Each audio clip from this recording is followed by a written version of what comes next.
conversation here for future generations. How would you tell? Hi, I'm Sam Hillard and welcome to Conversations.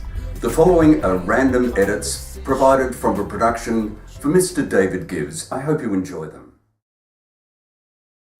David, given that you're only tiny when you moved to Australia, what do you remember of South Africa?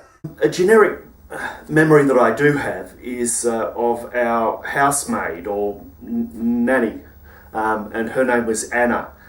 And, you know, being in South Africa at that time, it was a common thing for white families to have help from the local people. And Anna was a lovely lady. And I remember hiding under the lounge when there was a massive lightning storm on in Johannesburg.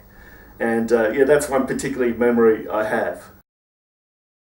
So how would you characterise your early years? I would say that I had a happy childhood. Most of my memories are from Avalon, which is a suburb on the Northern Beaches in Sydney. And it was a great place to grow up. There were lots of things to do. I had a good family environment.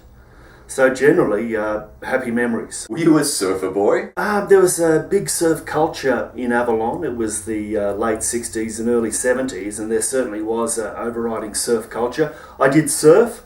I wasn't particularly good at it, but no, I've got some good memories of surfing at Avalon Beach, North Whale Beach. Managed to stay out of trouble, played cricket, went to the beach, went sailing, had some good mates. You know, generally a pretty well-rounded upbringing. Tell me about your dad. Dad was, a very nice guy. He wasn't particularly an aggressive father. He never pushed us into stuff, but certainly encouraged us if we wanted to do things. And your mum? Mum was always the live wire. She was the ideas woman. She gave us freedom to do what we wanted to do. It's a huge freedom from a parent. Yes. It's one of the great gifts. Yeah.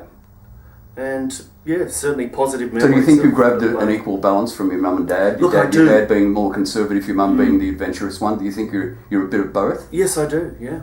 And how has that shown out in your life? I've been pretty adventurous and done a few different things. I've worked in different parts of the world. And, maybe I got that free spirit from her. I think I've got a lot of ideas and from Mum, a bit of a lively spirit.